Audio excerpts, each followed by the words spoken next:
Bonjour et bienvenue, je suis Anne-Marie Cunier et je suis ravie de vous recevoir dans le podcast Learn and Enjoy. Dans chaque épisode, je vous propose d'analyser les usages et technologies du digital learning qui permettent de créer une expérience apprenant engageante et efficace. Avec des experts et professionnels du monde de la formation et de l'éducation, nous décoderons ensemble les bonnes pratiques qui marchent et les outils et méthodes qui permettent de transformer l'expérience d'apprentissage pour créer un effet waouh auprès des apprenants. Laissez-vous inspirer ? Bonjour à tous! Pour ce nouvel épisode, j'ai le plaisir de recevoir Hélène Azevedo, qui est la cofondatrice de Modco. J'ai rencontré Hélène sur LinkedIn. D'ailleurs, j'adore LinkedIn pour toutes les rencontres que ce réseau rend possible. Avec Hélène, nous avons beaucoup de points communs, dont nos origines portugaises. Et c'est aussi pour cela que j'ai eu envie d'inviter Hélène sur le podcast. Avec Hélène, nous allons échanger autour du smartphone et de son utilisation comme outil d'apprentissage. Bon dia Hélène et bienvenue! Olá, olá. Je suis ravie de te recevoir pour ce nouvel épisode. Donc ensemble, on va voir comment il est possible d'utiliser le smartphone comme outil pédagogique. Et donc, pour commencer, est-ce que tu peux te présenter ? Oui, tout d'abord, merci de m'accueillir aujourd'hui. Alors, en fait, mon parcours, il est assez standard pour une responsable marketing. J'ai fait une école de commerce. J'ai eu la chance de faire un programme Erasmus aux Pays-Bas, qui a vraiment été un tremplin pour moi, parce que j'y ai vécu 8 ans et donc j'ai eu la chance d'avoir des responsabilités européennes qui m'ont conduite à voyager un petit peu partout aux États-Unis et en Europe. J'ai fait ma carrière dans les secteurs du service client, de la mesure d'audience, des technologies. Et donc, j'ai grandi dans la fonction marketing, toujours avec une attention particulière par rapport aux besoins et aux attentes des clients. Ça a été vraiment mon point de focalisation toutes ces dernières années.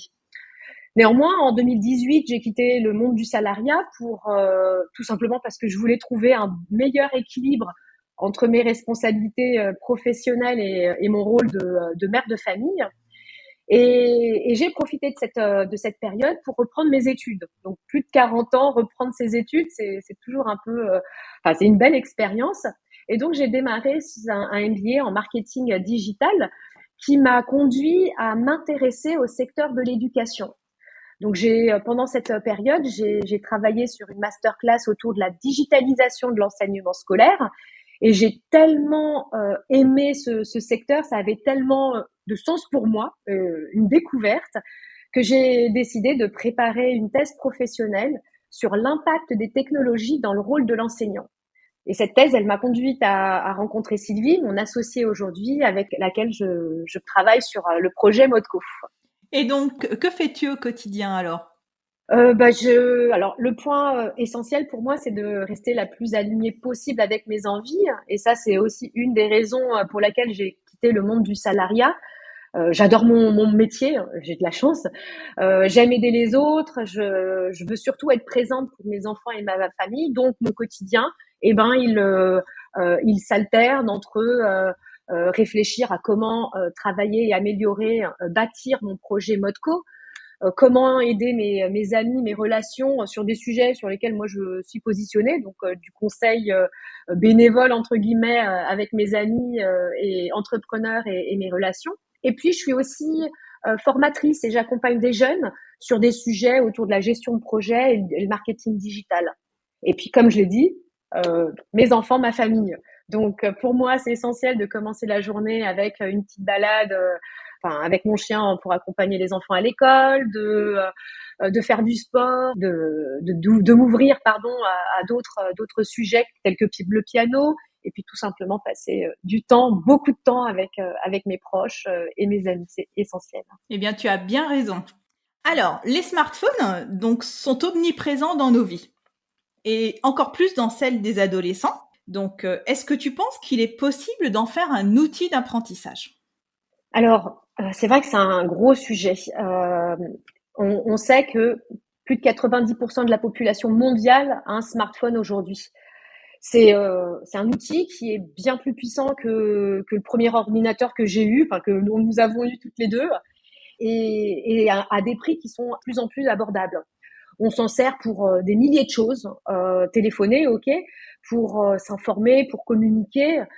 Et si on prend notre exemple professionnel, on l'utilise pour accéder à du contenu quand on est dans les transports, par exemple, pour communiquer, comme je l'ai dit.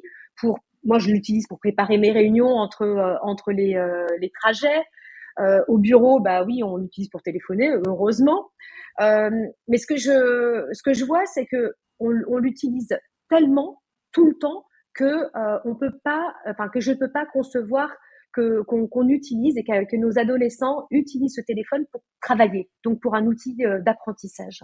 Par contre, on peut pas mettre de côté que le téléphone, ça, il peut aussi y avoir des risques, tout comme la conduite. On a un permis de conduire pour nous apprendre à conduire une voiture sans accident. Eh bien, l'idée du téléphone, c'est aussi d'accompagner les adolescents à mieux comprendre le téléphone pour éviter ces risques. Et c'est des risques de passer trop de temps au téléphone, d'accéder à du contenu qui n'est pas correct pour eux.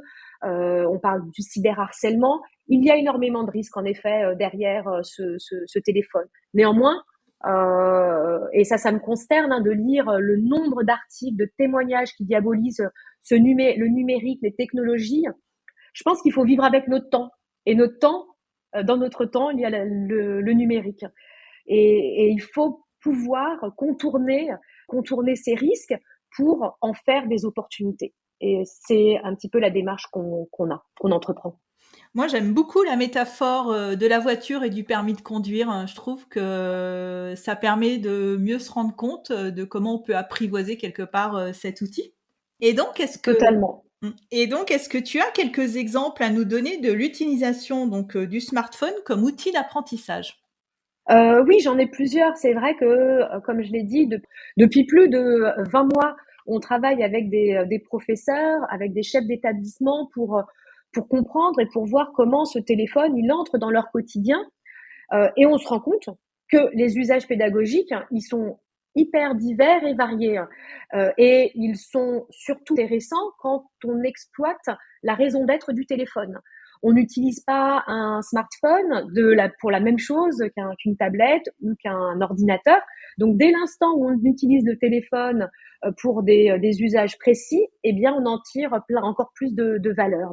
Et la raison d'être quelque part du téléphone, c'est sa taille, il est tout petit, il est super pratique, il est instantané, il est disponible tout de suite maintenant. Et en effet, en parlant avec plusieurs professeurs, on a identifié plusieurs usages. Par exemple, on voit que les professeurs, ils adorent utiliser, pour ceux qui le font, bien sûr, ils adorent utiliser le téléphone pour organiser des quiz, parce que ça a plusieurs avantages. Les quiz permettent de valider des acquis, permettent d'identifier les points que les élèves n'ont pas forcément bien compris. Donc la session suivante, on peut réexpliquer ou expliquer de manière différente. Il permet d'expérimenter plein de choses et donc du coup de rendre bien plus ludiques certains sujets qui parfois sont pas simples. Et ça, derrière ce sujet, on y trouve toute la partie gamification qui est tellement appréciée par les nouvelles générations. Donc les quiz sont un premier usage. On voit aussi que les professeurs aiment ou aimeraient partager plus de contenu grâce au téléphone, des contenus du type des vidéos, des audios, des sites internet. Et ça, c'est une autre manière d'aborder une relation d'enseignement par le professeur avec son apprenant. Et c'est vrai que ces partages, comme on le voit parfois en classe avec le partage de polycopiés, eh bien, on peut arriver à cette individualisation des contenus pédagogiques aussi grâce au téléphone. Quand on parle de contenu, de partage de contenu, on peut aussi partager des sites internet pour aider les élèves à apprendre à rechercher l'information. Et quelque part derrière chercher l'information, c'est aussi et surtout vérifier ces informations, chercher des sources différentes pour confirmer que ce qui est écrit sur un site, eh bien, c'est réel. Et on sait très bien que ça, c'est un des risques est un des fléaux de l'actualité avec le partage tellement important de fake news qu'il est très difficile de stopper, hein. Et qu'on n'oublie pas, Internet est quand même une bibliothèque énorme de contenu que le téléphone, sur le temps de classe, permet de faciliter les accès, hein. Donc les usages sont nombreux. Une nouvelle fois, le plus important, c'est en tout cas, c'est ce que nous disent les professeurs, d'utiliser les caractéristiques d'instantanéité permises par cet outil pour faciliter l'apprentissage. Parce qu'on n'a pas besoin de réserver une salle d'informatique ou de réserver une mallette de tablettes, parce que souvent pour les professeurs, ça demande de vérifier la disponibilité du matériel, s'assurer que le matériel il est mis à jour. Et c'est une logistique tellement importante, on s'en rend pas compte quand on n'est pas professeur, mais ça prend tellement de temps pour les professeurs. Donc c'est vrai, exploiter le téléphone des élèves et le smartphone et apporte pas mal d'intérêt. Mais donc quand tu introduis donc le téléphone dans la classe, comment est-ce que tu vas concilier donc l'intérêt donc du portable en tant qu'outil pédagogique et son contrôle pour éviter une perturbation du cours, pour éviter que les élèves soient tout le temps sur leur téléphone, sur les réseaux sociaux, à s'envoyer des messages, que sais-je. Donc comment est-ce qu'on peut faire? C'est ce que tu soulignes là, c'est hyper important aujourd'hui parce que bah, tout d'abord, on sait le poids et le problème de perturbation que ces smartphones, que leurs notifications induisent dans notre concentration pour nous adultes. Donc on pense bien que pour les élèves, pour les adolescents, c'est un problème encore plus important. Enfin, d'autant plus que avec cette peur de rater quelque chose, en fait, l'anglicisme, le FOMO, qui dit the fear of missing out. Donc, ça nous oblige en quelque sorte à vouloir checker tout de suite maintenant nos notifications pour ne rien rater tout de suite maintenant. Donc, le côté instantané. Donc ça, c'est vrai que c'est des problèmes qui induisent des attitudes qui nous enferment sur ce téléphone, qu'il nous faut à tout prix réduire, d'autant plus pour les adolescents, et d'autant plus dans une démarche de vouloir introduire ces téléphones dans la classe. D'ailleurs, à titre d'exemple, on voit qu'on est sollicité au moins 222 fois par jour à cause de ce téléphone. Donc c'est vrai que ce problème de notification, il est certain. C'est énorme. Et je pense que 221, si mes souvenirs sont bons, c'est le minimum, quoi. Ça peut aller dans certains pays jusqu'à 500 notifications, c'est le cas aux États-Unis, par jour. Donc on pense bien que pour apprendre, pour parler, pour communiquer, ces perturbations sont importantes. Et il nous faut d'autant plus, en général, 20 minutes pour se remettre, pour se reconcentrer. Donc on se rend compte que c'est d'autant plus perturbant. Donc qu'est-ce qu'on fait? Eh bien, ce qui est assez simple. Après, on essaie de l'intégrer dans Modco. C'est les petits conseils que je peux donner, c'est de désactiver tout simplement toutes les notifications, hein. Ça, c'est un premier point. Plus de notifications, comme ça, on accède au contenu que lorsqu'on est prêt, lorsqu'on a fini de faire ce qu'on a commencé, pour passer à autre chose. De couper le son, d'utiliser le téléphone uniquement lorsque le professeur le demande. Sinon, le téléphone est posé côté face, comme ça, il n'y a aucune manière de voir qu'on a reçu une notification. Après, j'avoue, il y a beaucoup d'opérateurs et de constructeurs de téléphones qui essayent de trouver des manières pour nous ramener à regarder nos notifications. Il y a quand même toute une économie basée autour de l'attention qui s'est développée ces dernières années et dont on doit tenir compte. C'est vrai. Je suis tout à fait d'accord avec toi. Et nos jeunes maintenant sont très à l'aise avec tout ce qui est numérique, que ce soit avec les tablettes, les téléphones, les ordinateurs. Et est-ce que tu penses qu'il y a une différence entre cette aisance numérique des jeunes et l'usage numérique? Alors oui, alors tout d'abord, c'est vrai qu'ils ont une aisance au numérique qui est impressionnante. Il y a eu, enfin, on connaît tous ce petit enfant de 3 ans qui sait très bien utiliser une tablette alors qu'on lui a jamais montré. Bon, d'ailleurs, faut un petit peu éviter de leur mettre des écrans trop tôt, parenthèse faite. Donc oui, ils ont des automatismes qui se font très jeunes parce que les applications sont hyper bien faites. Néanmoins, je sais pas si on peut, enfin, c'est pas que je sais pas, c'est que je pense pas qu'on puisse considérer que nos ados soient connaissent si bien le numérique. On dit d'eux qu'ils sont des digital natives parce que c'est vrai, ils sont nés à l'ère d'Internet, ils ont rien connu d'autre qu'une vie avec Internet, mais mais ils savent pas bien l'utiliser. La création par exemple, de savoir sauvegarder un document en ligne, ils ne savent pas faire. Quand ils partagent un document ou ils font une recherche, combien d'entre eux vont vérifier que l'information est correcte? Beaucoup d'entre eux, d'ailleurs, considèrent que si c'est indiqué sur les réseaux sociaux, c'est que l'information est vraie, alors qu'on sait très bien que la majorité des informations qui sont partagées sont fausses. Donc, il faut garder et travailler son esprit critique. Combien d'entre eux savent et connaissent les tenants et aboutissants du RGPD et les conséquences légales de partage de photos sur les réseaux sociaux d'amis ou de situations de classe? C'est tout simplement interdit, ils ne le savent pas. Donc c'est vrai que comme on apprend à un enfant à ne pas écrire sur le mur avec son premier feutre, il nous faut aussi apprendre à nos ados d'avoir une attitude responsable, raisonnée, maîtrisée du numérique. Et ça passe par un apprentissage, un accompagnement. Et c'est très bien que ce sujet-là soit abordé dans le cadre du programme scolaire de l'éducation nationale.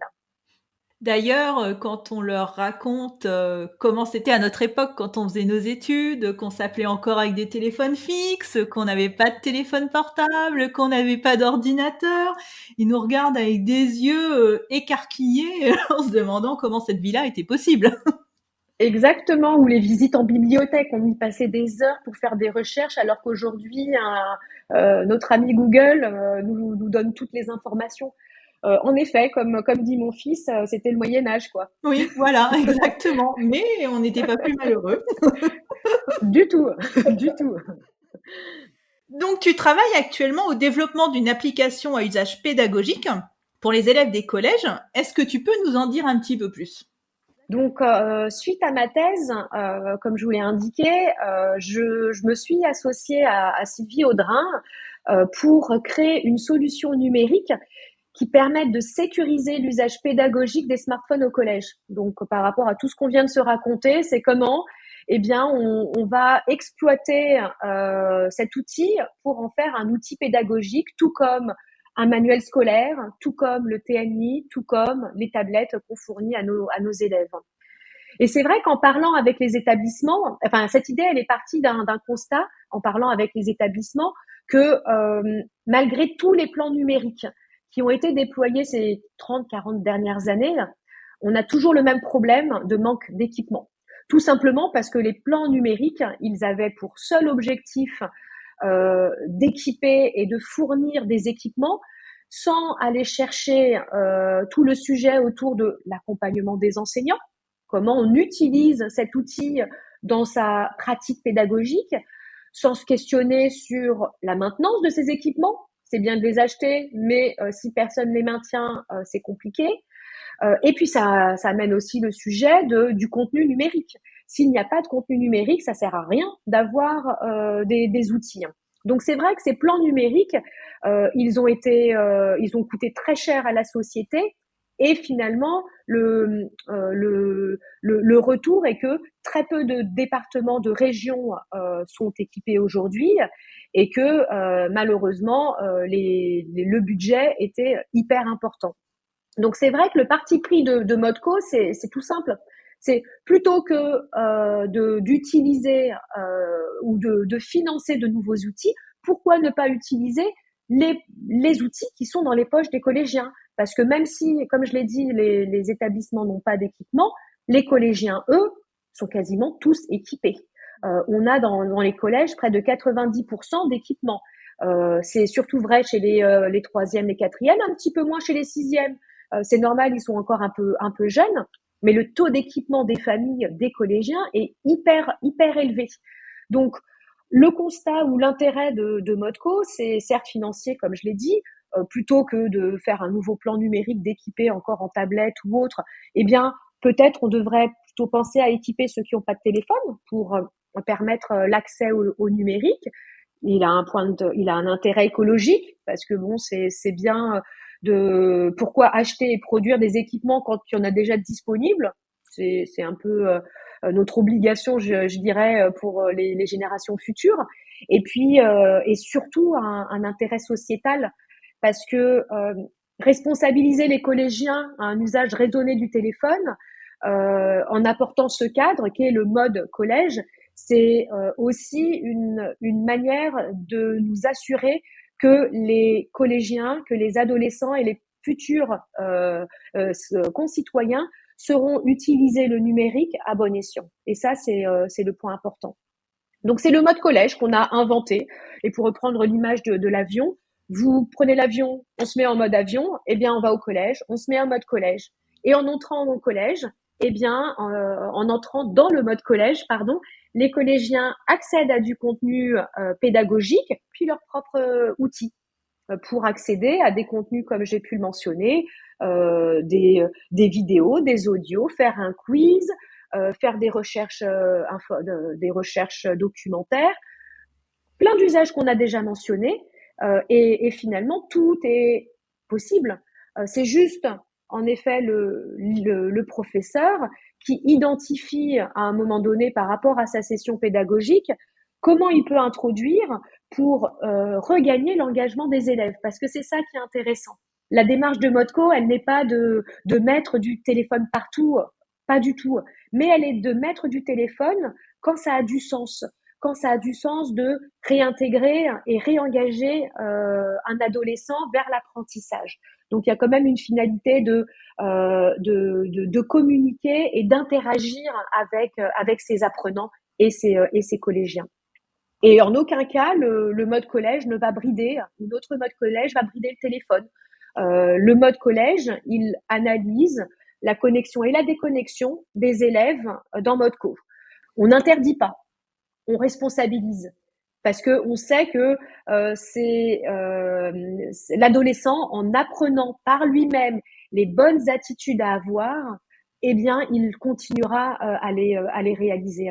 Plutôt que si on interdit, forcément, il va essayer de transgresser les règles. On l'a tous fait et c'est comme ça aussi qu'il se construit.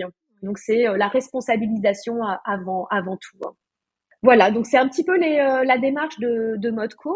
Et aujourd'hui, on travaille, enfin les usages et la démarche que je t'ai expliquée, elle est totalement, elle a été co-construite avec deux collèges dans lesquels on mène des expérimentations. Donc on a deux collèges en Bretagne, en Nouvelle-Aquitaine, qui permettent de valider que ce qu'on est en train de développer avec Modco s'adapte et s'intègre nativement, naturellement dans le quotidien du collège et sans aucune difficulté pour personne. Et l'objectif, c'est d'élargir cette expérimentation à une vingtaine de tests dans les collèges d'ici la fin de l'année pour identifier toutes les fonctionnalités qui sont nécessaires pour le professeur, pour l'élève, dans un souci de permettre l'accès au numérique. C'est vraiment avec et grâce au téléphone. Eh bien, merci Hélène. Donc, merci beaucoup pour cette exploration du smartphone en mode outil pédagogique. Donc, on va arriver à la fin de l'épisode. Pour conclure, donc j'ai une dernière question. Donc, certaines écoles interdisent encore les téléphones dans les établissements. Donc, qu'est-ce que tu en penses? Est-ce que c'est la bonne façon de faire? Alors c'est vrai que et merci pour cette question parce qu'on nous la pose souvent, on nous dit souvent, mais la loi interdit le téléphone. La loi, elle ne l'interdit pas. En tout cas, si on lit correctement et jusqu'au bout le texte de loi, qu'est-ce que dit le texte de loi? Le texte de loi nous dit oui, le téléphone, il est interdit, sauf s'il est intégré dans un cadre pédagogique, sous je vais pas dire le contrôle, mais sous la direction, pardon, du professeur. Et c'est vrai que beaucoup d'établissements s'arrêtent à la première phrase ou à la première partie de la phrase, peu encore vont jusqu'à la fin. Donc je trouve que c'est assez regrettable parce que non pas une nouvelle fois que je pense qu'il faille mettre du téléphone partout, bien au contraire. Mais ce qui est important, ce qui est surtout important, et c'est une nouvelle fois le parti pris de Modco, c'est de réfléchir et de penser à l'avenir de nos enfants et de mettre les pratiques pédagogiques qui vont les accompagner à être des citoyens responsables du monde de demain. Et comme on l'a dit, le numérique, les technologies, elles feront forcément partie de leur quotidien. Elles font déjà partie de leur quotidien. Donc, le rôle de, se voiler la face et se dire non, il n'y a pas de smartphone, c'est un peu se limiter à cet objectif, à ce rôle d'accompagner nos élèves, nos adolescents dans le monde de demain.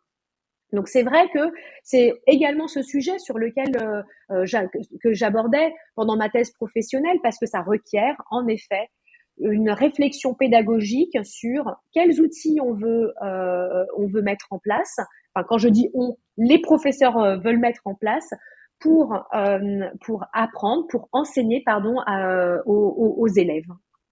Et il y a énormément d'exemples que j'ai décrits dans cette thèse, qui peut être disponible si tes auditeurs sont intéressés.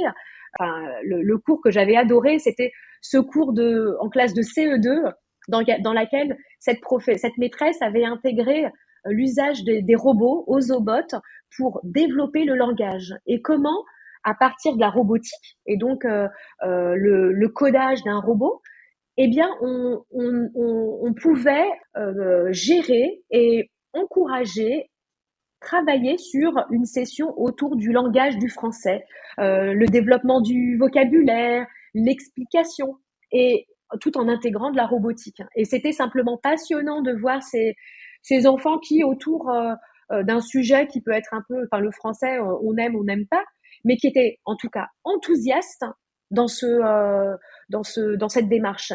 Et quoi de plus important, je pense, qu'apprendre à nos enfants et donner envie à nos enfants d'apprendre. Parce qu'une fois qu'on a envie et qu'on aime apprendre, le monde est à nous.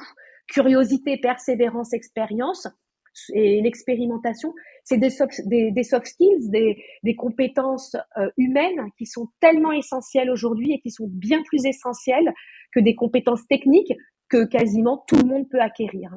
Et c'est vrai que le numérique, la technologie peut favoriser et décupler ce potentiel. Eh bien, merci Hélène. Donc, j'espère que Modco aura beaucoup de succès. Donc, j'indiquerai donc dans les notes de l'épisode donc ton contact LinkedIn si nos auditeurs souhaitent te demander ta thèse donc pour pouvoir la consulter. J'indiquerai également donc le lien de ton site Modco donc pour aller découvrir plus en détail ce qu'est cette solution. Super, merci beaucoup pour l'invitation et à bientôt. Oui, merci Hélène, à bientôt, au revoir. Au revoir. J'espère que cet épisode vous a plu. Si vous aimez le podcast Learn and Enjoy et si vous avez envie de me soutenir, de m'aider à faire connaître ce podcast, la meilleure façon, c'est de me laisser une note 5 étoiles sur Apple Podcast ou un petit commentaire. Pensez aussi à vous abonner pour être informé de la sortie des prochains épisodes. Et pour rester en contact ou me proposer un thème que vous souhaitez que j'aborde, vous pouvez me rejoindre sur LinkedIn. Vous me trouverez sous mon nom, Anne-Marie Cuinier. Je vous dis à très vite pour un nouvel épisode.